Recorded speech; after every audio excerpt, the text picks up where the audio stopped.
Are you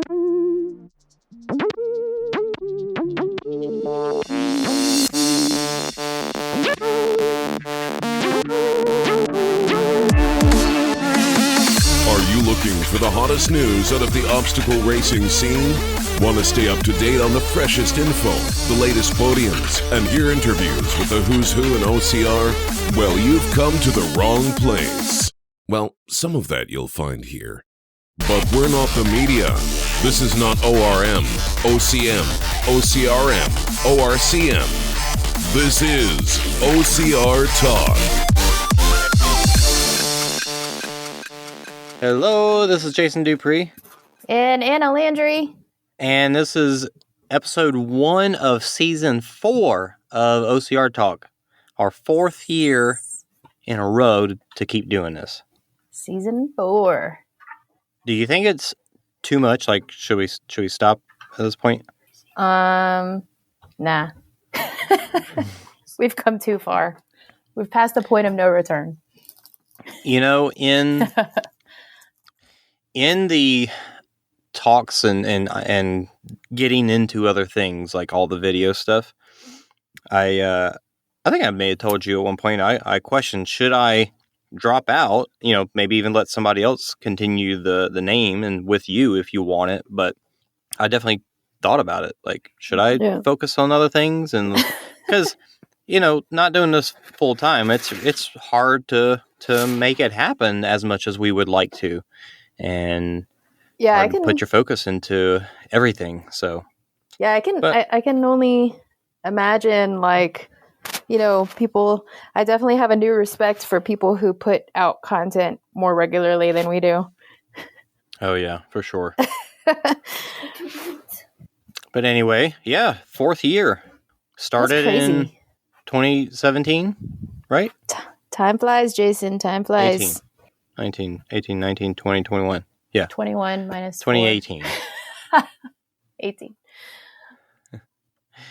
It's been fun, and I mean, I don't see, we didn't really have like a recap of our year or what we're thinking of doing going forward, but at this point, I think I don't really think there's much to change right now. Like, we've kind of been changing over the course of the year, and I think we're in a pretty good spot at the moment. Yeah, these are weird times. You just got to go with the flow, man. Yeah. That was probably like the biggest lesson everybody learned last year. You just got to go with it. And as things try to get back to normal, I actually had a race last weekend, which was pretty cool. Yeah, took over the Strava leaderboard. A trail race. Oh, yeah. Yeah, we have for the listeners, we have a Strava group for the OCR report. And I think you won it. You were at the top of the leaderboard for the first 2 weeks, I think. And I overtook you. I mean, you had a great training week, but I overtook you just because I had a 22-mile trail race. Yeah, I think at the end of that week, I was like, I wonder how much I have to do to even catch up. You had Sunday. You could have done it. Yeah, I could have done it Sunday. I was secretly waiting to see if you were going to do anything. I thought about it. But then I was like, I already went off my training plan for that 10-mile run, so I don't want to push it. Yeah, well, my training's not been super strict either, so that 22-miler was, more than I necessarily should have been doing at the time. Yeah. But so I definitely the rest days afterwards were good. So you mean you haven't downloaded or joined the Running Public's training plan? No, I haven't. Is that what is that on? That's on Training Peaks. I think I downloaded that app just to see if I could preview because a lot of their training plans that you can purchase through that app or through that program, you can preview some stuff. And I was gonna see if whenever they released it, you could preview it before buying it. I know it's only $20 a month and it's super affordable, but still I feel like I've got my 100-miler training plan and I'm sticking to that pretty good right now. So nice. I didn't want to add in too much, Yeah. Well, speaking of training plans, I did just get the new, everybody knows that I think we both have Koros watches. And I had the Koros Pace, like it was the first watch they released. It was $300 at the time when they released it, and then I think it was like about a year later that they took the price down because they were releasing all these other watches that were the more higher end ones, and so they took the Pace down to 200, and they've since released a second version of the Pace, and it's got a longer battery life. It's lighter. It's got some of the newer features that the old one couldn't handle that some of the other ones do too. So that's one of the things that the new one has. So I got a Chorus Pace 2, and thanks to you for giving me a gift card to take a bit off of my purchase for that. Merry Christmas. And it's yeah, I appreciate that, and it's awesome. One of the things, the training plans that it has, you can either download or create training plans, and then when you go to do a workout, you can pick the training plan and let it, remind you, okay, now it's time for the curls. Now it's time to do dips. Now it's time, I haven't used it for that yet, but I have synced some training workouts in there. Pretty excited to give that a try. Yeah, I haven't loaded a whole training plan onto mine yet. But I have started a training plan or a workout that I loaded onto it, and then just to test it out, just to see how it was. And Yeah, I mean, it's pretty easy. I mean, I like it. It's pretty simple to create your own workout on the app, and then it just loads right onto your watch once it syncs and everything. And I mean, you can. I'm sure it buzzes when it's time to go to the next. Yep. The next workout or whatever. Yeah, and then cool. It'll ask you if you want to include a warm up and a cool down, and yeah, it's great. I like it. I don't think a lot of people still in North America have caught on, because I'm still a lot of the Instagram posts and stuff that I see are largely a number of European athletes. And I mean, Koros, I feel is gaining some popularity. I feel the word's definitely getting out there about it. But I feel people still don't understand how much more affordable it is compared to some of Garmin's higher end stuff. And I know Garmin's a recognized brand and all, but the performance to me is definitely comparable. So. Yeah, for sure, for a way better price. And pretty crazy that they got, I'm blanking on the name, the guy that did the sub 2 hour marathon. Oh, Eliud Kipchoge. Yeah, they got him as a sponsored athlete too, which is pretty rad. Yeah, that is super rad. I love that.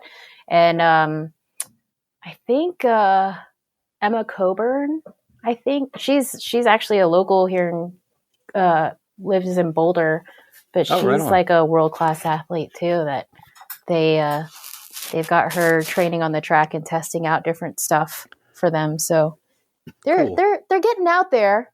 It's taken a little bit of time, but I'm glad I can afford them now before they get super popular. Yeah. Which version do you have? Which watch? I've got the Apex, the smaller size, because there's two different sizes of the Apex. One's a 46 and the other's a 42, I think. And the 46 is more for guy sizes. And I think mine is about the same size as yours, I want to say. Well, yeah, it's funny that the Pace, the first one had a pretty big face. And I was like, wow, this is bigger than I realized. And seeing some people's Garmin's and stuff, it's like, man, those watches are huge. Yeah. But the Pace 2 is more in line with just I think what a normal watch should look like. It is a smaller face, so it's nice. Yeah, I think that Phoenix that I gave to Mike, just the watch face itself, took up my whole wrist. So it's like you're wearing a dinner plate on your hand. Pretty much, yeah. Pretty much. Whenever I would be at work and I would be pointing to something on the TV screen in front of the doctors, they were like, I can't see anything but your watch. And they've also incorporated instead of nothing but buttons, they've got the little rolling dial thing on the side. Yeah, I like that. So it's a button itself, but when you go through menus, you just roll it instead of clicking up and down buttons, it's pretty nice. Yeah. Really minimizes the amount of ways you have to touch the thing.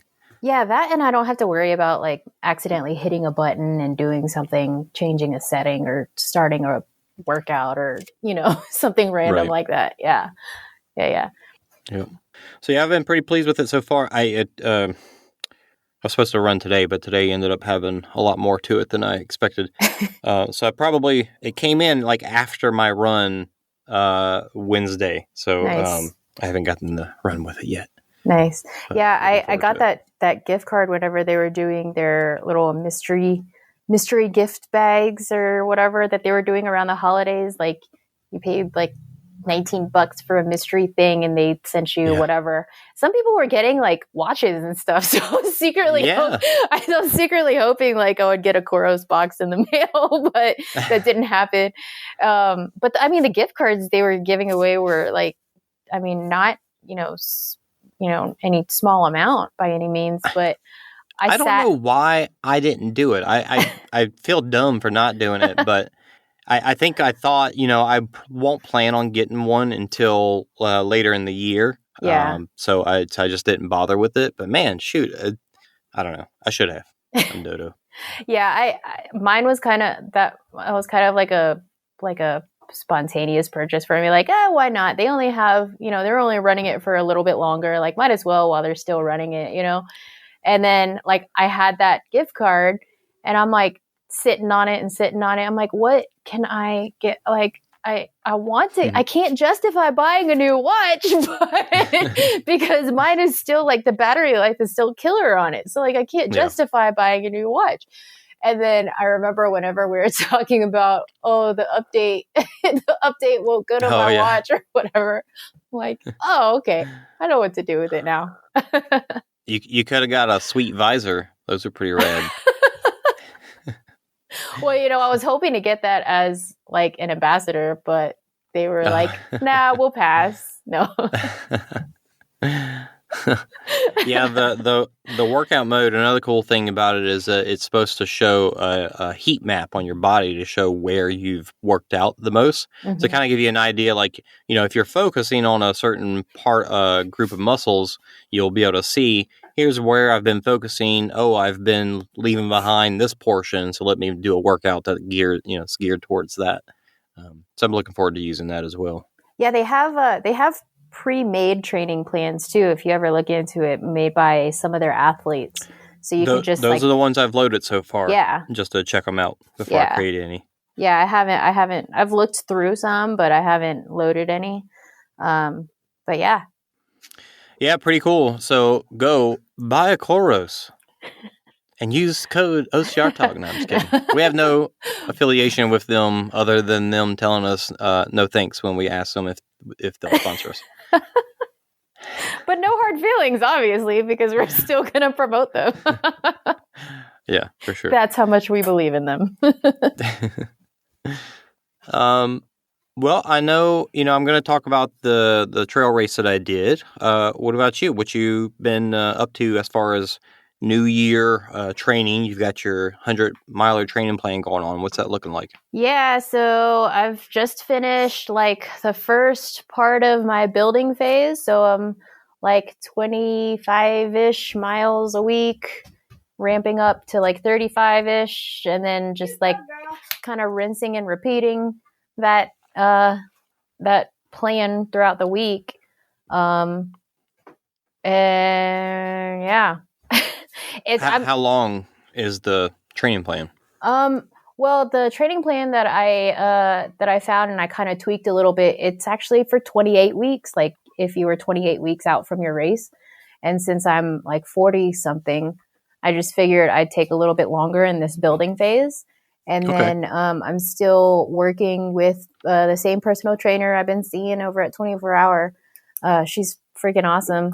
We're probably going to go on a little trail run this weekend up in Evergreen, but I've been working with her a lot because she helped me identify like some imbalances that I had and doing like a lot of corrective work and stability work with me. Usually about once every month and a half, we'll get together and we'll do a few things. Like yesterday was all strength and stability. Like she had me doing static moves with like strength moves just to strengthen some of those accessory muscles.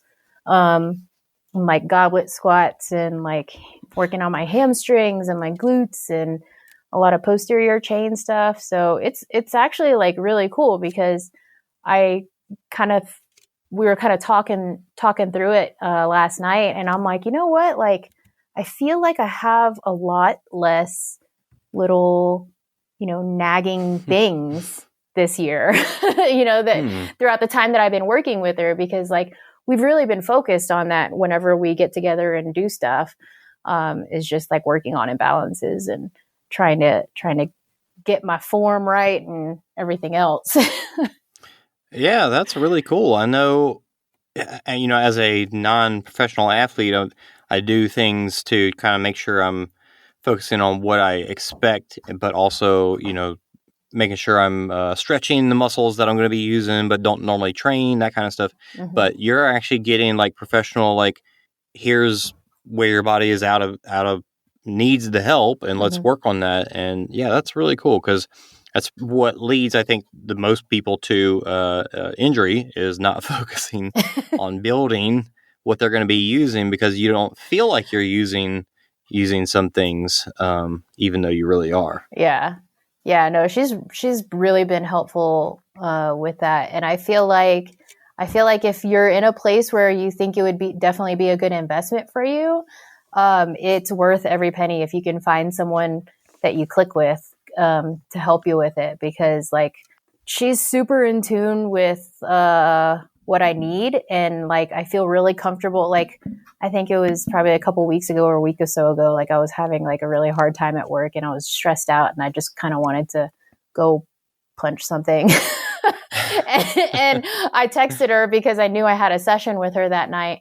And I was like, you know what? Screw the corrective stuff. Can we just like throw stuff around tonight? Because like I really feel like I have all this energy that like I really need to get out. And she's like, well, that's not quite what I had in mind, but I can definitely rework what I had planned out for you. And she totally took her workout and she rearranged it on the fly to where like I would still be picking up heavy stuff and throwing it down, but then I would also it was almost like a DECA high rock style workout where I had running and then I had strength intervals in between. And, it was like a really good mix. And like at the end, I was definitely like, all right, I'm gassed. My legs are shaking. This is awesome. That's awesome. Yeah. Putting in some real work. Right. I, on the other hand, am kind of, I guess, getting things ready for OCR training. So I'm running like normal, I think, but my wife, April, she's been taking the room that we have our treadmill in, and she's like saying, I want this to be dedicated workout room so that I have a place to go do that and feel, like encouraged to go do it and stuff. So she painted it a color that, make her feel good and all that stuff. And she's going to decorate it some. And she's got herself a workout bench to put in there. So all that good stuff. And she started a program that somebody actually gave to her for Christmas. So it was pretty cool. It's a personal trainer online, like on an app. And in the app, they'll basically assign you workouts and say, here's the workouts you want to do this week, do them at your leisure. And it looks like something that they probably have as a, like the trainers can buy the package and then tweak it to fit them.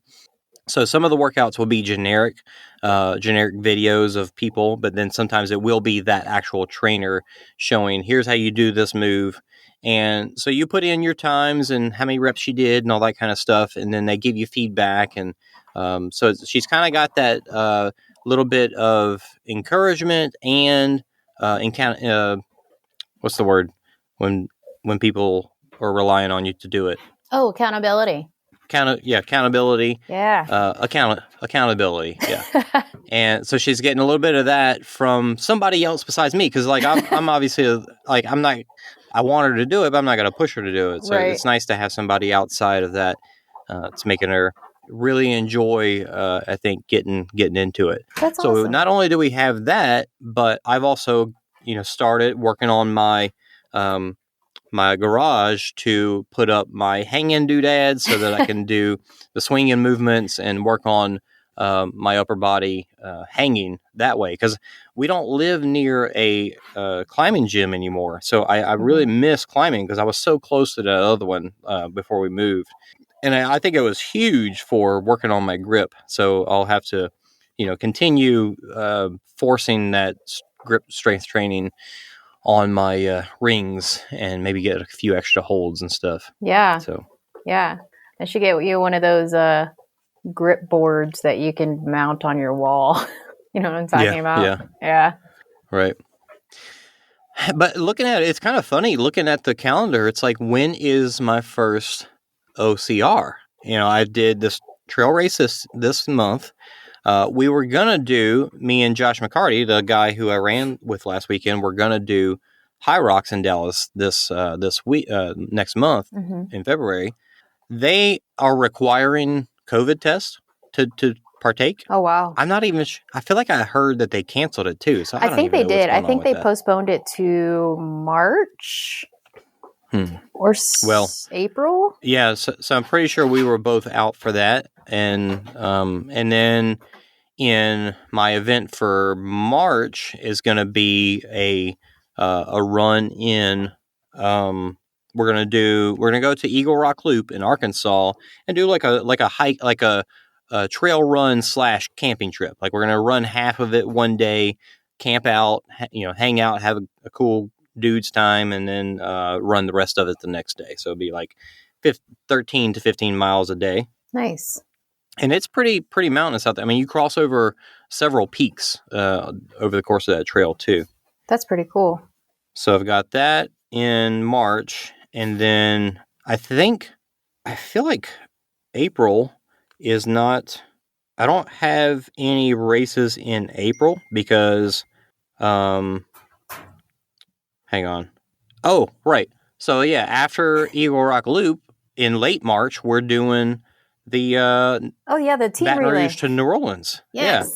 So another run, and then the very first obstacle race that I'm going to do this year is not going to be until early May, and I'm going to go to Montana and do the Spartan up there, the Ultra Beast up there in May. Yeah. So it's kind of crazy. Like that's what I've been thinking about. It's like I should start doing more pull-ups and stuff, but I don't really have like a rush because I still got several, 5 months until 4 months now, 3 months. I don't know. So yeah, I need to get that up, but it's still going to be a minute before I even do an obstacle race. I was actually just looking at my calendar now, and to be honest, I can't remember what OCRs I was signed up for last year that got carried over to this year. So if any of those exist, I don't know. But it looks like my first OCR is WTM in November. No, yes. You're not going to go to OCR Worlds? Probably not. I don't know. Anna, you're gonna miss it every year. I know, and it's like, I'm just gonna have to hire somebody by then. I'm just gonna have to hire a new nurse by then. Well, is that part of it? You just feel like you're gonna be too busy at that time? Yeah, I feel like we're gonna because well, that's understandable. Yeah, I mean, you got your goal. Yeah, you've got your big goal this year. If it's a shame to miss out on that kind of event each year just because it is so amazing. But I mean, I would even go just like as a spectator, just like as a just to go and watch it. Yeah, just to go and spectate and like cheer all of y'all on. Like just to have the experience. I know it's not like the athlete experience, but even but just being if you went, why wouldn't you? Right. Why wouldn't you race though? Yeah. That's what I would be missing. you know. I feel like whenever you come into this sport and you start like getting really into it and getting kind of competitive with it, and then like you go on the other side, it's like, oh man, you got like serious FOMO. So, well, thanks for tuning in and listening to Trail Running Talk. This is Jason and Anna. We'll switch back over to OCR Talk come November, November. But that's the world we're in right now, right? Like it's probably easier for a trail race to put on a race than it is. And I'll actually address some of those reasons why I think it is once we talk about that race later on. Yep. So there's our intro. Anything else you want to add? So getting into the show. Well, yeah, before we get into all that stuff, we do need to mention all the things that we have said that we're going to remember to mention every episode now. All the things. Be all professional here, as I pointed out all nonchalantly. First off, we are OCR Talk, and we are part of the OCR Report family. We're so happy to be working with that team. So many cool people on that team, the different podcasts that are there, Carlo and Jack, and just the kind of little bit of family that we've created by being part of that team is really awesome. We've got the Threadless store, the OCRreport.threadless.com. You can find all of the merch from all of our different shows on there. You can find World's Toughest Podcast, the OCR Report, Obstacle Running Adventures, OCR Coven, us, and even Jack Gorse even has a shirt on there. I'm sure we'll get some stuff up there for Overcome and Run, but I think Heather's taking a little hiatus for the moment, so that'll be to come. But go check that out. The giveaway that we're about to do, one of them, because we are doing two, is for a T-shirt, any T-shirt from the Threadless store. So you get to pick which podcast you want a shirt from. Your choice. Now, are you ready to do that giveaway? Yes. Do we have the drum roll? Part of me is happy for the people that entered, but then part of me is also sad because it wasn't that many. Yeah. Like, does nobody else want to? Like, it's so low the amount of people. Like, your chances are the best. This is the best giveaway that you could ever enter to possibly win. Like, your chances are so high. Like both of these giveaways could actually go to the same person. Well, we're not going to do that. So we're going to make it fair.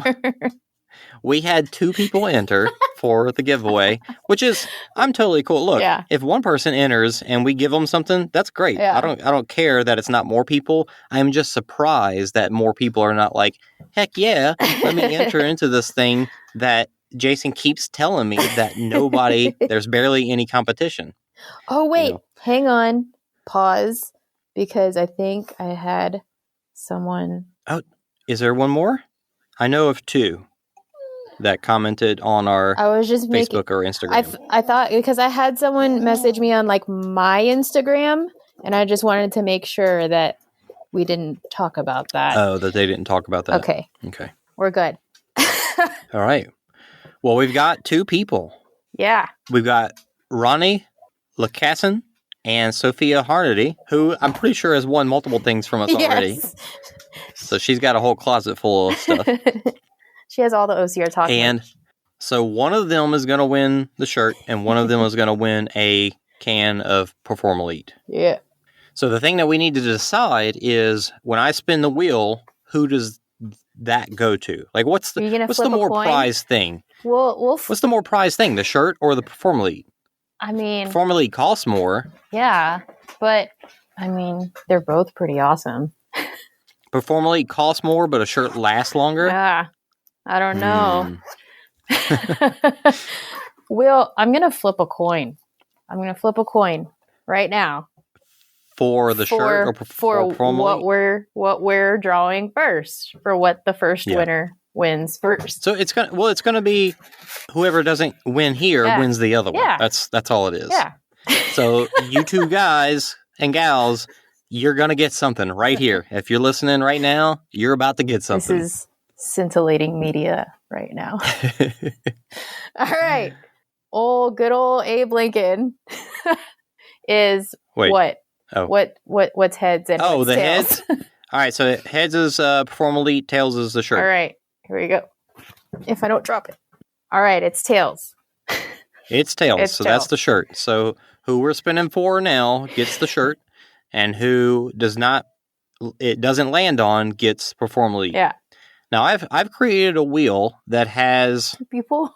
about 10 Sophias and 10 Ronnies. So it's just a whole bunch of them, and it's going to take about 30 seconds or so to spin the whole thing. So, Anna, we need to start sharing screens while we're doing this. Zencaster needs to get... Well, Zencaster's supposed to have... They're doing a beta for video, and we need it. I've been requesting it. We need it. Anyway, are you ready? Yes. For the shirt. Do it. Here we go. Spinning. I don't know if you can hear it. No, but I can't it's spinning. hear it. I miss the sound effects. I know. Well, I can put them in post. There you go. Here it goes. We're almost there. It's like Wheel of Fortune. It is for the shirt is... I'm going to laugh if it's Sophia. It's Sophia. Wait. Oh, no. Oh, let's switch over to Ronnie. Oh, my God. Wow, that was exciting. From my side. I'm sorry you didn't get to see that.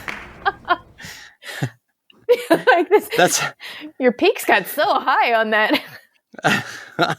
My apologies. That's why I put a whole bunch of them on there so it wouldn't be for sure, anyway. So Ronnie gets the shirt, Sophia gets PerformElite. We're in contact both of you guys. Ronnie, you can go ahead and go to the Threadless store and pick out what shirt you want. I would recommend going with a tri-blend shirt. And ordering up a because they are the soft ones.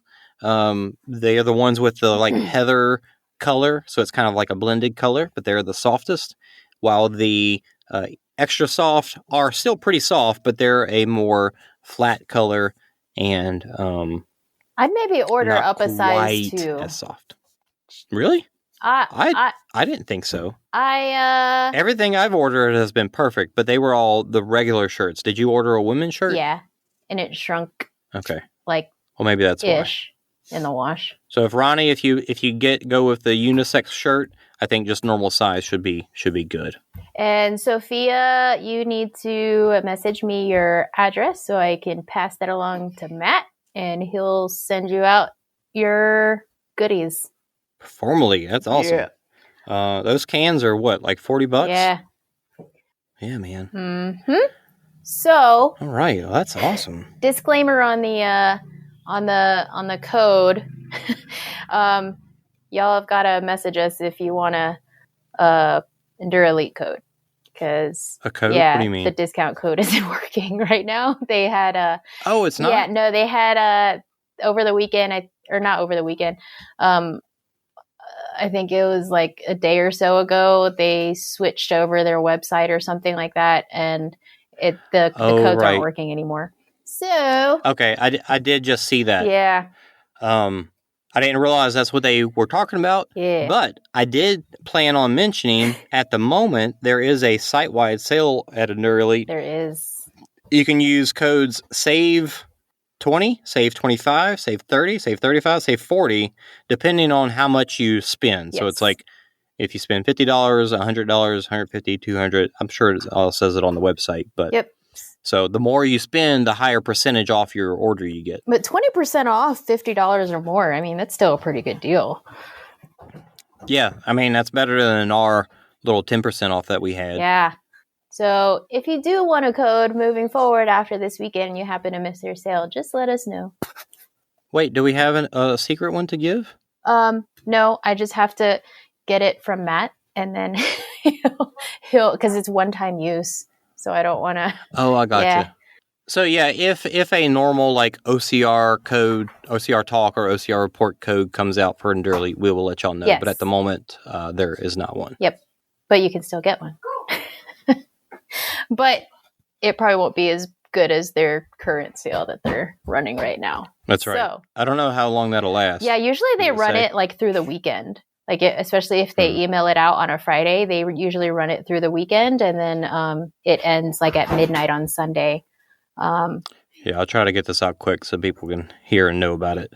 Yep. Oh, actually, it's going. Yeah, 1:31 is the end date, so Sunday at 11:59 p.m. Oh wow, yeah, I'll make sure to get this up quick tonight. Yep. All right. Well, yeah, we're gonna get some screen share going next time because that spinny wheel was too exciting. That sounded like it was super exciting. I feel like I got gypped. I'm sorry. All right. Well, before we get into topics, let's just one more thing to mention. The OCR Reports Instagram. I know our Instagram, I mean, we're pretty lax on it, just like we are with the show. But the OCR Reports Instagram, you know, that's the main place for getting all the goodies, all the good info and stuff. We are very close to getting 10,000 subscribers, which is what you need to be able to do the swipe up for more, like swipe up for the link instead of having to go to the bio and all that. So if you haven't subscribed to the OCR Report on Instagram yet, go do that and help us get to 10,000 so we can be even better for our audience. Right? Hit subscribe. Where'd you go? Sorry. My son grabbed a knife. Like, smash that subscribe button. Smash that subscribe button. Yes. Smash it. I hate that saying. I know, right? Your son's even into he's it. Getting all into it. Well, I've got what? I was going to say these kids nowadays and their lingo. Yeah. TikToking and stuff. You know, it's funny. When TikTok first came out, I saw it and I was like, what's this? I'll check it out. And like took a couple videos and tried a couple things and I was like, that's kind of neat.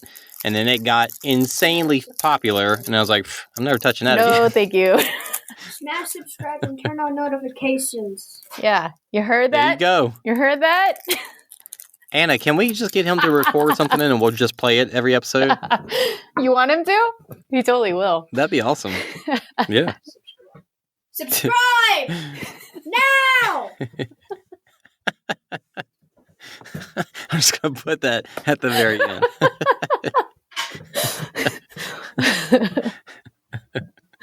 Awesome. All right. Well, I got 3 topics to talk about. What you got? Any extra ones or just those? No, free money. Free money. What do you think? What do you think we're running over here?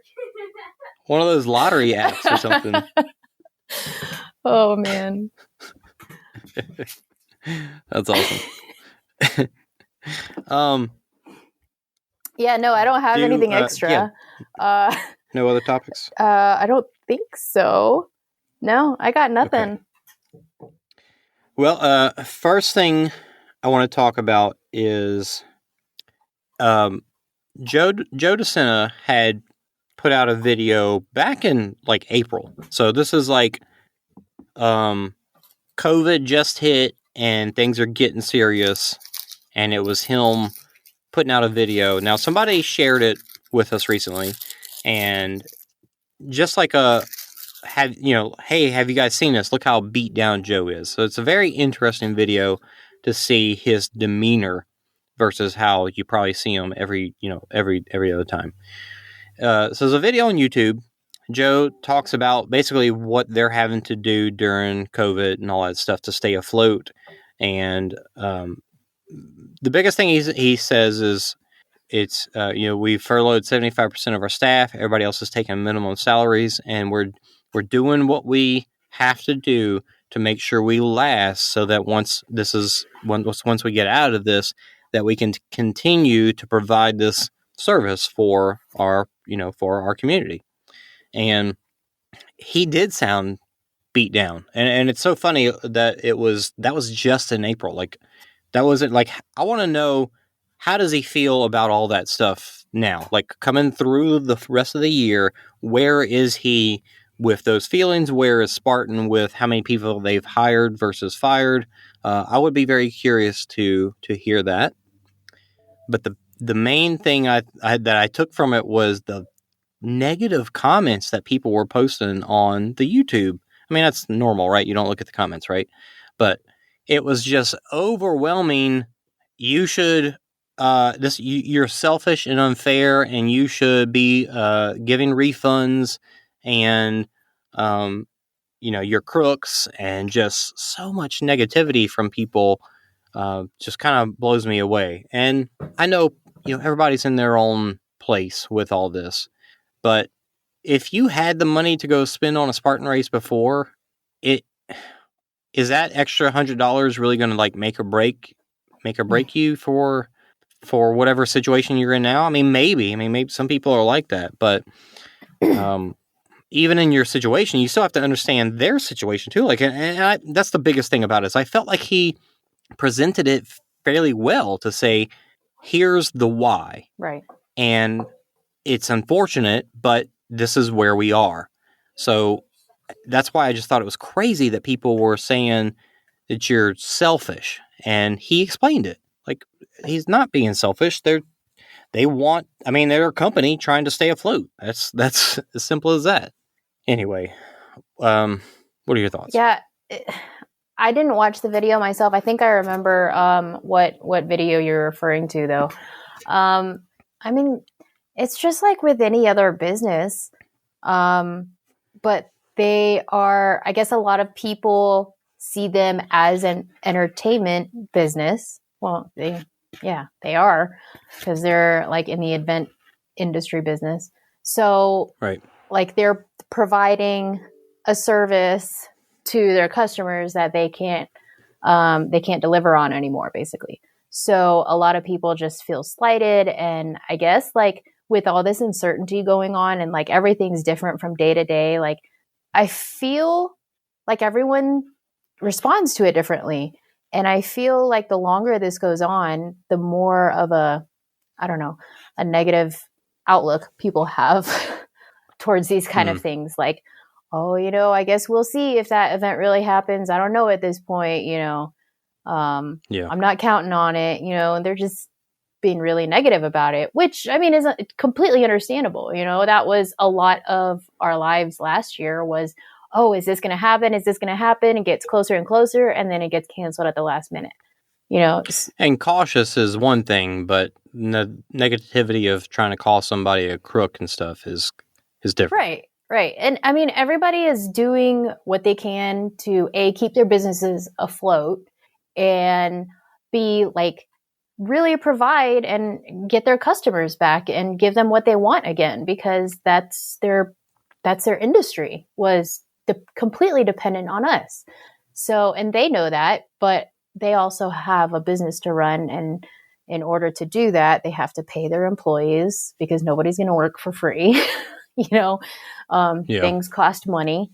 And, I mean, not everything can be handed out, unfortunately. So, there just has to be a balance of like recognizing what's being cautious and what's going to be the right decision for the long game. They're trying to stay in this for the long game, for the long run. They want to stay in it, whether that means only holding, a handful of events, whether that means, having no events and then coming back full force after July or whatever it may be. It's just all too uncertain. And I feel like, I don't know, if you were gonna spend that money on a race with the state of affairs as they are now, I mean, personally, that's why I haven't signed up for anything, because I feel like it's too uncertain right now. So I don't want to spend the money, but I know that like I'm not really going out and doing anything right now. So I'm not really spending any money. So I'm kind of saving it. And that wasn't April's. So maybe those people, maybe they're more understanding now. Yeah. Maybe not. But, more time has passed, so it's not quite as much of a shock, I guess, possibly. Yeah, I agree. April was like, we're a month into this now, and this is getting real. But I think there's a lot of denial going on around that, too. Yeah, and I even saw on the Discord, Josh Chase had posted where he had said something to somebody about refunds and whatever, and Elvi Guzman from City Challenge had commented behind Josh and was laying out like, here's where our company is in trying to stay afloat. They said that they took out a big giant loan to help with that kind of stuff. So it's not like these companies are just raking in the money because they got to cancel races and they still got their entry fees. Yeah. So it's a very interesting time, especially right at this moment, because like the big topic that everybody's talking about right now is the stock market and what's happening with the Reddit crew trying to hang on to like GameStop and AMC stock. And it's kind of crazy to see just where we are. And the thing I saw that made me tie it into this was I have an account with Betterment, which is like an investment firm, and they posted a video that was just like, here's where we are, what should you do? So it was just kind of like some advice on what to do. And one of the things that they were saying is, don't take your now blank on the point I had to make here. Put your money, if like, obviously you got to take care of yourself, like make sure you've got that nest egg. And then after that, if you can still continue putting into your retirement plan, do that kind of thing, or your investments, put into that kind of stuff. But if you can, the third step to the equation is to continue to help out your community. The more that you can put into mostly your local businesses, the better off we all are. So, if you need to buckle down and just get tight groceries and do all that stuff, that's understandable. But if you have the extra the money to go out and eat, once a week or something like that, you're helping all of us at the same time. Yep. So, very serious, very real topics that it's crazy, man. Yeah, I mean, it's crazy out there. There's some hope on the horizon, though. I feel like, I feel like taking a more optimistic approach to it, because like that's really all you can do at this point, right? So, like, I like to think of it this way: like, people might be super negative about the state of the world, but at the same time, I think everybody's just tired of all like the outside chatter that they hear, that they are more understanding. They're becoming more understanding, hopefully anyway. They're becoming more understanding and more adaptable, and maybe hopefully a little kinder to each other. As far as, right. We're all going through the same thing all over the world. So it's not like just because you have X amount of money, you're doing better than everybody else. Which, being quarantined in a 25,000 square foot house is a little different than, being quarantined inside of an apartment. But at the same time, there's, other things that people can, like, maybe just turning off the news or getting off social media every once in a while would do a lot of people a lot of good. And I feel like a lot more people are doing that. I guess from my personal experience, but I don't know about anywhere else or anyone else's personal experiences, but hopefully that is the case. But obviously there are still going to be people out there that are going to see their situation and say, well, I've got it worse than you. And that's makes me mad. Yeah. It's unfortunate. It's unfortunate for the people that do have it worse than, say, me. But getting that kind of attitude, it doesn't help. No. I know it's easy to say from my position, but it's you're blaming everybody and yeah. You gotta. Yeah, I guess it's easy to say whenever we have jobs, but I know. Like, it's not a competition of who's doing worse. Right. There's always that person sometimes that you talk to that you feel like is always in competition with you regarding something, like, oh, well, whenever I was growing up, like just things like that, or where I grew up, it was a 1-horse town. I don't know. I have someone. It's someone in mind. Yeah, but there's always those people that you have those conversations with that it's like, look, it's not a competition. I'm not trying to one up you.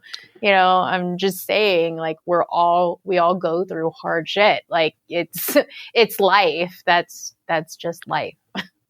Yeah, and I do feel like I haven't had the extremely hard. Like, obviously, I know that people have a harder time than me with this, but I feel like one of the places that you learn what hardship really is and how to handle it is when you go on an adventure. So, like, when we talk about doing these really extremely long distance races, going on like hiking trips, like long distance hiking trips, and traveling across the country, and like, when you really go on an adventure and you leave yourself open to the possibilities of the world, like, that's where you can find how crazy it can really get. Now, if you're just living at home and you got a crazy life, it sucks and it's hard. But when you're out on your own and you're doing adventures, that's where you learn how to deal with them. So if you're just at home complaining, it doesn't help. Like, there are ways to deal with it. There are ways to make things better, or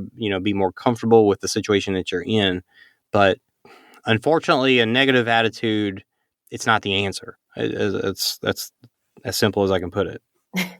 Easy for me to say, I know, but I'm saying this from a position of putting myself into a situation where I felt like I could have easily got myself into serious trouble and died by hiking on the mountain when I shouldn't have. Just like things like that, like adventures that I've been on, and growing up, and the kind of money we had growing up was different than what I have now. And it's not. I'm not trying to say I've got all the answers. I'm just saying that the negativity, it doesn't help. It festers and makes it worse. Yeah, it doesn't help matters much. I mean, personally, just to share a personal story, I mean, I've been there, to where I'm like a single mom with 2 kids, and like I'll skip a meal just so my kids could have a meal, and because I was trying to make it through nursing school and things like that. So, and I was trying to make it and trying to start my career, so like, but at the same time,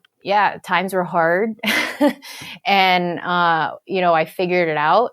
There were times that I had to get creative to figure things out, and I had to like maybe not be in the best place financially, and I had to just kind of be like that. And it just had to be that way for a little while. But I just knew that the end game was going to pay off. And I knew that, I had personally experienced that once I got into those like negative thoughts, like, oh, this, it's only happening to me kind of thing. Like, that's whenever it kind of starts snowballing, and you start like maybe picking up bad habits, or, drinking a little too much, or, whatever. And that's, one negative habit begets another. And it kind of all starts with your mentality. So as hard as it might be, to kind of tie this all back into our sport of OCR, I like, whenever you're out on a course and we're all out there suffering together, we're all going through the same stuff. We're all running the same course, and we're all having to get over the same obstacles. So, and you're never looked down upon if you ever have to reach out for help or ask for help, or, I don't know. That's just my perspective. I was going to turn it into a joke and say, you said that you weren't going to make it a competition, but then you went and turned it into something nice and sweet, and that was awesome. So, anyways. For anybody out there, maybe you're listening to this and you completely disagree with us and you just feel like you need to rant, send us a message. I'll be happy to listen to it. Yep. I'll be happy to listen to it and tell you I'm sorry and give you my best and see, if there's anything else I can do. Hey man, sometimes that in itself is totally therapeutic. Somebody that you can talk to and just be like, everything just sucks right now, and I just don't want to be happy about anything right now, and I just needed to voice that. you know? Yeah. Yep. Oh, man. All right. Good stuff. Good stuff. On a lighter note. Should we have closed on that? I don't know. Anyway. That was kind of backwards. That's just how we roll, man. That's just how we roll. Yeah. Well, in cool news, all right, we've done the seriousness. We're going to lighten it up a little bit. OCR World Championships has announced that they are doing, come September, at OCR Worlds in Stratton, they're going to have mid-race competitions, basically. So they're going to have, within the race, in the 15K, they're going to have fastest time for the climb up the mountain, the descent, and for the rec bag carry. Is there one more I'm missing, or is that just those three? I feel like there's one more, but maybe it's just those. I'm checking. Okay. I'll talk about it while you check. Okay. Yeah, so they're calling them the prims. So the premium bonus that you would get as an in-race award. So maybe you don't win first place, but you climb the mountain faster than everybody else. So they're going to have timing mats to mark those times, which I know is something that people have been asking for a while, to have, like, let's see who's the fastest within this segment kind of thing. And so they're doing exactly that. They're going to have those timing mats out there, and they'll see who was the fastest up the hill, who was the fastest descending the mountain, and then, or maybe there's like a certain descent, I don't know, and who was the fastest on the rec bag carry. Was there a fourth? I'm still checking. No. I'm slow at this. Sorry.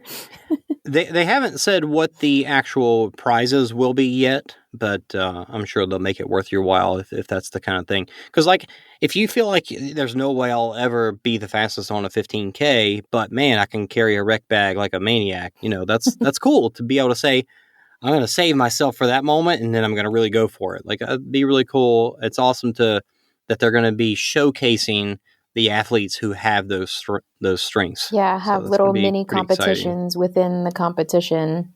And I think, are they going to be Strava segments, or no, it'll be timing mats. Timing mats? Okay. I thought I don't know why I thought there was going to be Strava segments, but maybe I just read something wrong. I don't know. I don't know. I was trying to find that link in our talking about it the other day, but I couldn't find it. Anyways, but yeah, that sounds cool. I think it's a neat addition to the race weekend that they're going to have. I'm really going to be sad if I miss it again. That you won't be yet.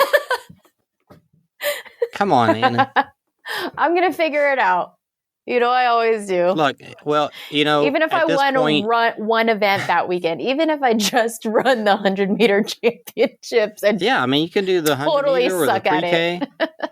I mean, it's real the travel. So at this point, like, you're probably fine not knowing, because who knows what's going to happen when we get there. Right. So we're all just waiting, anyways. Yep. It's not like we can make travel plans and lodging plans as far out as we have in the past. Yeah. So if you do decide to go, and it's like late August, it'll be like we're still having last minute. Yeah. Just catch that flight. Me and my crazy travel plans. But it is possibly the best time in OCR that you'll have on a single weekend, next to OCR Worlds. But I mean, Tough Mudder, or goddamn, World's Toughest. But of course, that's kind of like, what's your preference? You like the long distance suffering, or you like just like good, solid OCR. So if that's your style, then OCR Worlds is the place to be for sure. Yep. Yeah, and me, I'd probably sign up for the longer race because that's my jam. But I don't know. 15K. I mean, it's only 9 miles. I know, it's only 9 miles. It's like a training run on the weekend. That would be like my long run on the weekend. Oh, yeah.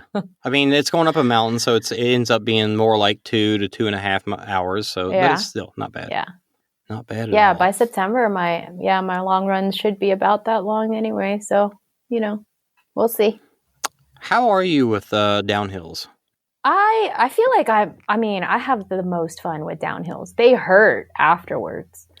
They really hurt, but I have the most fun on the downhills. Like, climbing is suffering for me. Like I still power hike a lot of the climbs around here because they're just so long.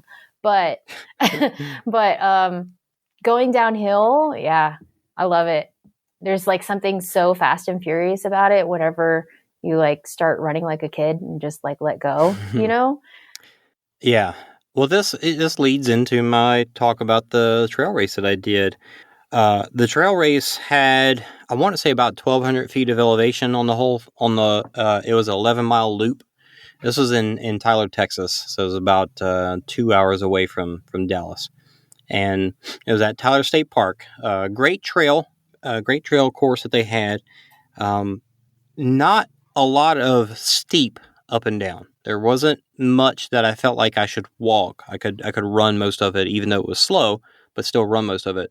So those downhills were really just like I can open up and let myself go without having to slow down. For the most part, all of the downhills were like that. That's where it was really awesome. Just being like, I can see these trail runners, like, do they know how to run down hills? Because they're going slow and I'm just flying past them. So, my uphill is not very good.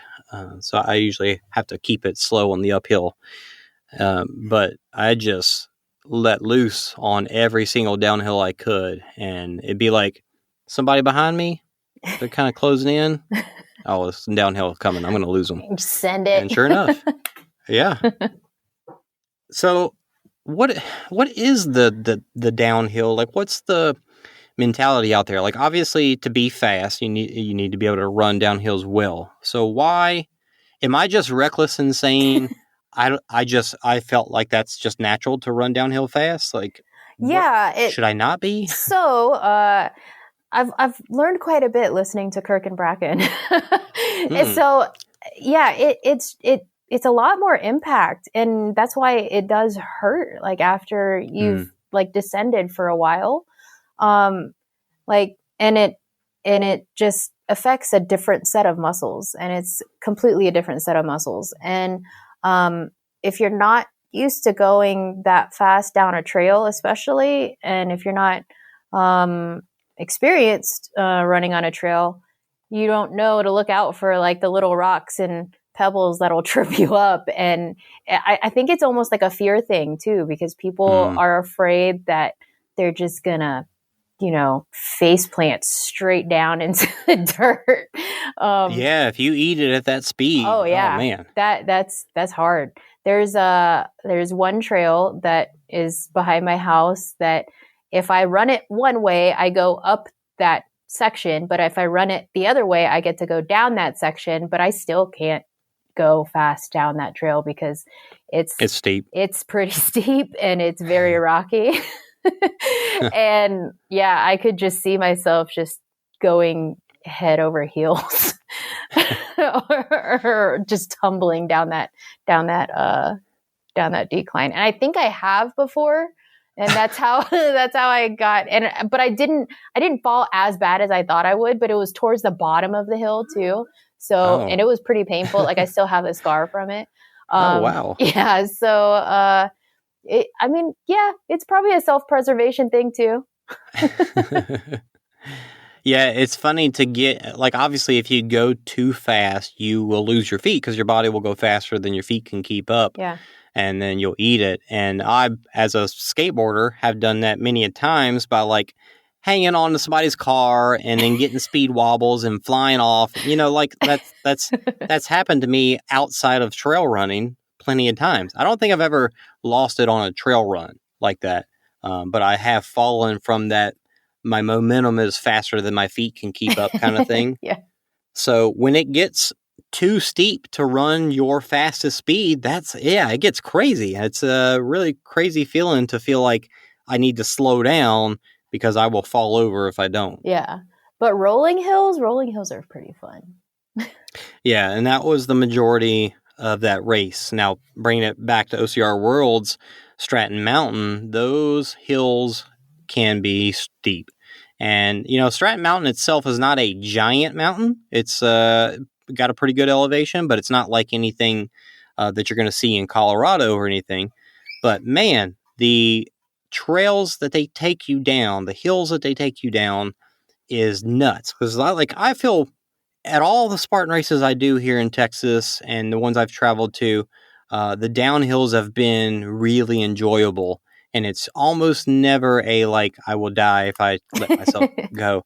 But at Stratton Mountain, the downhills are so steep and so long. Like, even going down a downhill that's too steep is it's cool. It's all right, I'll put up the brakes on a little bit and I'll be okay. Mm-hmm. But they're so long that it's it does become painful from running downhill for that long. It's worse than hiking the dang hill. Yeah. It's crazy. Yeah, and then depending on where they put the downhills in your race, you could be totally taxed. You could be totally fatigued, and then you don't feel as confident on the downhills.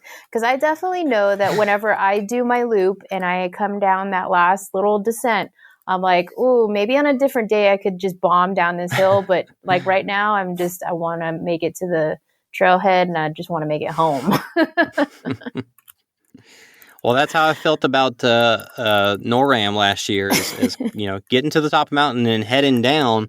It the way down just whipped me. And then that's probably only 4 miles into the race, and you got another 5, and the rest of it was way harder than it would have been, had I not just wrecked myself running as fast as I could down that hill. Yeah, and there's those funny spots where it's completely flat and you feel like you could just zone out and not even worry about the trail, and then that's where you trip. Oh yeah, right. I love the meme where it's what you expect to trip on, and it's a root sticking up probably a good 4 inches, and it's what you actually trip on, and then it's nothing. There's nothing there.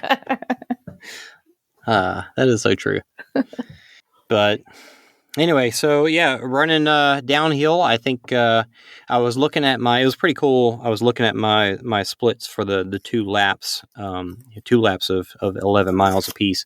And there was, I want to say 5 or 6 people that I was slower than on the first loop. And I beat them on the second loop because I held on to my pace decently well. And of course, continued those downhills. And I remember one person in particular, he looked like he was a good bit older than me, even had more weight on him than me. But man, he was getting the hills and had a good pace on the flats too. So I was wow, this guy, I can tell that I'm doing the downhills faster than him, but I can't believe, I'm almost shocked that he's got such a good pace running the rest of it. And so he was ahead of me, I think, from early on. He passed me early on and then was ahead of me probably for the most of the race. And then it was in the last couple miles, the majority of the last mile and a half was almost all downhill. And so in the last couple of miles, I saw him and I was oh yeah, those downhills are coming. I'm going to get this guy now. And sure enough, I flew past him. And looking at the splits, I think I put at least a couple minutes on him in that last couple mile and a half or whatever it was. Nice. So run your downhills. If you don't feel good on uphills, that's the only chance you got. That's how I feel. So you almost ran a marathon. You were 4 miles short of a marathon. Yeah, it was interesting running just 20. The trail was a little short, so it was 21 something. Yeah. But how'd you feel at the end?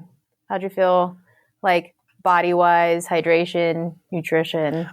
Oh, so, well, body-wise, I felt nice and whipped because I felt like I pushed towards the end. So, I kept it fairly easy on first lap and the majority of the second lap. But once it was I got 4 miles left to finish this thing, I'm going to just churn it up and just take it home as best I can. So I didn't slow down towards the end. I probably had really good splits on the miles and whatnot. So because of that, obviously I could have ran longer, but because I had a good push, I felt nice and whipped at the end. My legs were feeling it pretty good, and I ended up choosing not to go out and pace Josh at any point because he was doing the longer distance. And just because I didn't want to, put my legs through extra duress, because I put them through a pretty good amount for that. Now, hydration wise, I have started. I bought some oral IV, liquid IV, and I've been using PerformElite for quite a while now, and also dealing with hydration. So I've been using Noon tablets, and I was doing a little research, looking up, what's best for dehydration, and just looking at the differences between Noon tablets, oral liquid IV, and then another one that I forget the name of it. But it seemed like liquid IV they definitely have different chemical makeups that they use, and liquid IV has something that helps the hydration take hold faster. So it's not just simply electrolytes. So you're getting that, but you're also getting something that's helping the H2O, I guess, get into your system at a faster rate. And honestly, I've been running with it for 3 weeks now, I guess, and have, it could always be something else. I'd never know for sure unless I continue to do it. But I've been feeling really good. I haven't been getting in headaches after my runs. Even I did a 2-hour run the weekend before. I did that run, which was 2 hours and 40 minutes on a good trail, and didn't have any headaches for the rest of the day. So I'm feeling pretty good about using that product. Nice. What about any nutrition? Did you eat at all during 22 miles? Well, as you know, trail races are amazing at having the best aid stations around. Like, OCR, we get water if you're lucky. Like if you're really lucky, you might get a half a shot block or something. But water is really maybe a banana or something, which I wouldn't eat anyway. But so I use goo. Just the goo, the brand goo. And I have one of those. I don't know if I told you about it. I have one of those. Instead of getting the individual packets, I bought the little flask that you fill up with the big packs. Oh, yeah. And so it's just got a little nozzle that you open up, and that way you don't have to open the trash and have your pocket be all sticky and all that stuff. And I've really liked it so far. Yeah. Do you mix it with water at all? Do you make it like thinner at all? No, I just use it as is, and that's my food for when I'm out on course. So, if I hit that 30-minute to 45-minute mark and I'm hungry, I'll take not a swig, but a chunk of that. And I like it, so I can wash it out afterwards, and it works really well. And buying those bigger packs is cheaper than buying the individual packs too. So that's nice as well. That's nice. I have yet to. I really want to try that concentrated Sustainelite stuff that PerformElite came out with, because the Sustainelite I feel like really works for me during longer stuff. So there's a concentrated version? Yeah, it's like they sell it in the little bottle, and it's like concentrated. It's already mixed up and everything. Yeah, it's liquid Sustainelite. Oh, super cool. Huh. Yeah. Okay. Yeah, I think a bottle is I'll have only to check like that out. 30-something bucks. There's a sale going on. What's that sale code again? Interesting. But yeah, I use that, and other than that, I brought a bunch of snacks, and I don't think I really ate any of them during the race, because the aid stations have so much. So they had 2 aid stations on course, and then they had one back at the start line, and of course they've got everything you can think of. They've got PB&J, M&Ms, Cheez-Its. And then at the end of the night, they ended up having cooking like quesadillas and grilled cheese and stuff. Yeah. Man, it's like, so, as a topic in itself, why do we not get that at obstacle races? Right. And I think I want somebody cooking me a quesadilla. I think that one of the reasons is simply just because of the size of the crowd. Yeah. I have yet to be at a trail race that is the size of a Spartan race. Spartan races are looking to bring in 3,000 to 8,000 people, whereas a trail race is usually like a few hundred at the most. Yeah. And at the same time, where are their expenses going? obstacle races, they're usually going into the obstacles and the Right. build and all that stuff too. So. Insurance, all that. Yeah. So I will tell you that my 100-miler, if you decide to come for that, you will have the best aid station experience ever at a trail race, because I'll tell you that Edie and her volunteers and her group of people that helps her out, like to put on these races, they are the best. Like some of the best out there. First of all, it's Louisiana, so you can't really go wrong with any of the food out there. And second of all, like just the hospitality at all the aid stations. But at the particular Lugaroo race, it's funny because they have like little competitions between all the aid stations. Oh, nice. Yeah. Like a classroom door decoration kind of thing? Yes. So there was one, this group of trail racing group, I guess, came down from Shreveport, and they come down for her races a lot. And they had their own aid station at the end of like that really long walkway, that really long boardwalk that goes across the swamp. And like they had Christmas lights hanging up, and they had like it was absolutely the kind of aid station where if you sat down and stayed a while, you would get sucked in, and you wouldn't get, like, you'd get way too comfortable, and you'd be having way too much fun just at the aid station. So, but that is a really unique part of trail racing that is pretty awesome. Yeah, I was trying to explain it to some of my coworkers, and I was like, you know what, like marathons, you see the water stations that have, you know, the Gatorade and maybe, you know, a goo or something sitting on the table. No, you go to like an ultra trail race and you'll have like bottles of whiskey, you'll have quesadillas, you'll have grilled cheese sandwiches. Oh, it's a full-on buffet. It's a full-on buffet. Oh, that's awesome. Yeah. This particular trail race, they did a really good job of basically abiding by the rules that they were given to be able to hold the race. So when you went to the pit, the start line, that whole area where the porta potties were, where the race center was, all that, you had to have your mask on while you were in there. And then you were told when you went to an aid station, you were supposed to have your mask on too. So out on the trail, it was open, but anytime you were in like mass gathering areas, you were supposed to have a mask on.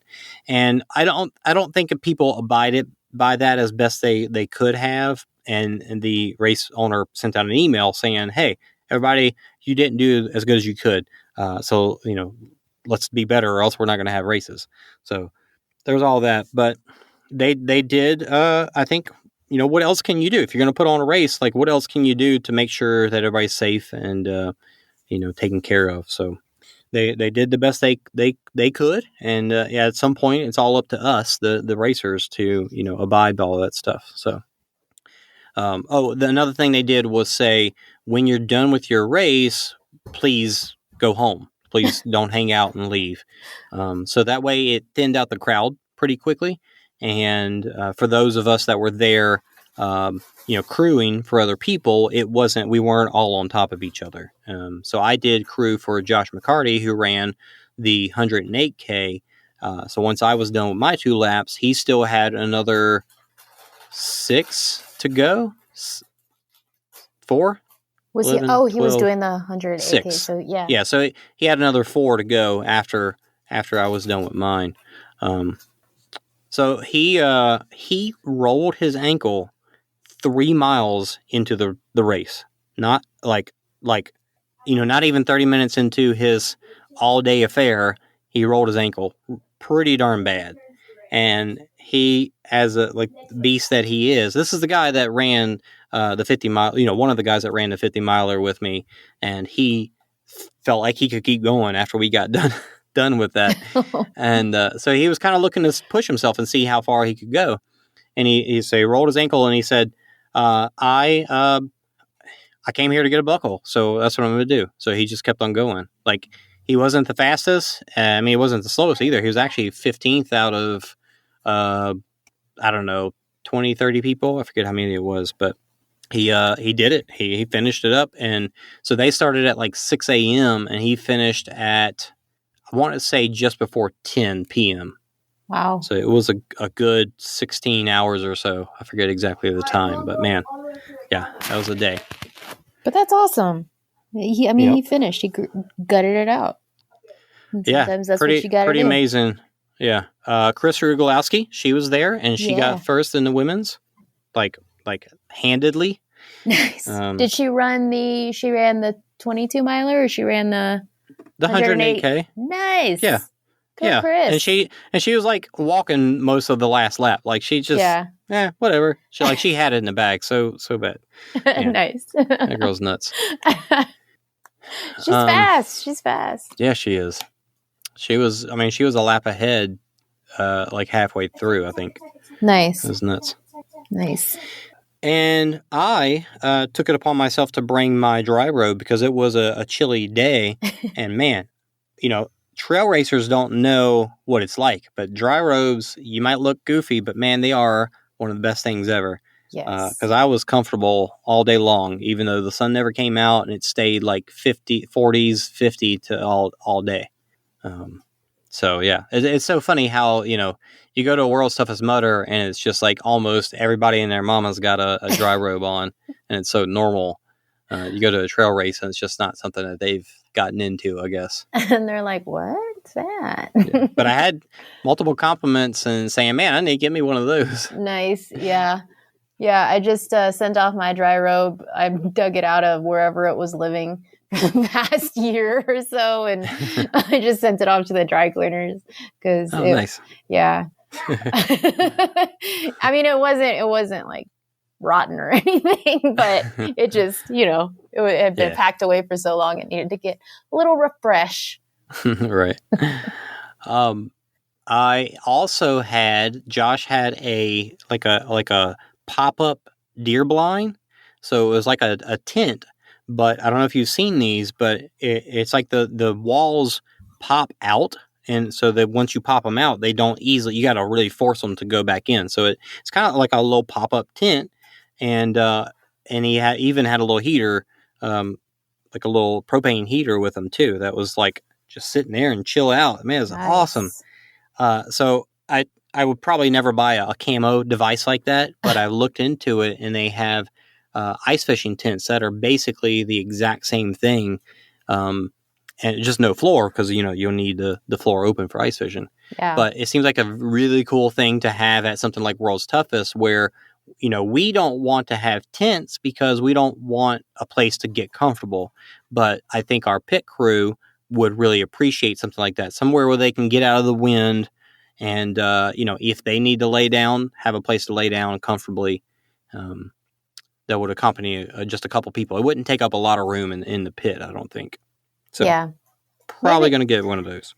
I mean, the dry robe is sufficient if you want to be like me and like have your little pity party for a hot second and then go back out and go back out and run a lap. Right. You just wrap yourself up in that and put the hood on and then, have your little moment and then take it off. All right, ready to go. Yeah, those things are good. Anyway, so yeah, I really enjoyed the event. I did, like I said, it's 1,200 feet of elevation in a lap, and I did 2:01, I think, in the first lap, and then like 2:08, which also included my 7-minute pit. So my second lap wasn't that much slower than my first one. Felt pretty good about it. Nice. So you kept a good pace, felt good. Yeah. Going along, felt good and healthy. That was finishing. The best part. Yeah. Yep. Don't you love that whenever a race just finally like clicks? Yeah, it's nice. Yep. I don't think I had anything else. I think that was it. Was that the last thing we had to talk about? Yeah, that was the last of my topics. Wow. We're like almost an hour and a half in. Man, time flies. Oh, it does. All right. Well, great. Cool. Unless you got anything else. I got nothing. Ronnie and Sophia, slide into our DMs and send me your address. Yep, absolutely. We'll be hitting y'all up. And thanks everybody for listening. New year, we're going to keep on rolling with this and just keep on having fun with it. Keep on keeping on. look out for, if races do happen, some fun, exciting, possibly live coverage coming from races, and some other fun, interesting things that we've got coming up too. Yep. So, go check out the Threadless store and the OCR report and all the other podcasts. And thanks for listening. And how does it? I really need to. No, yeah, I just totally. I looked at my son and he was like, not even. He was like, "What?" Because I wanted him do it. I wanted him to do it again. Don't worry, I'll put it at the end. That'll be the closer. Yeah, just cut out my little. I just died. Well, I was hoping you'd say goodbye or something. Yeah. But, all right. Either way. Yeah. Goodbye. All right. Subscribe now!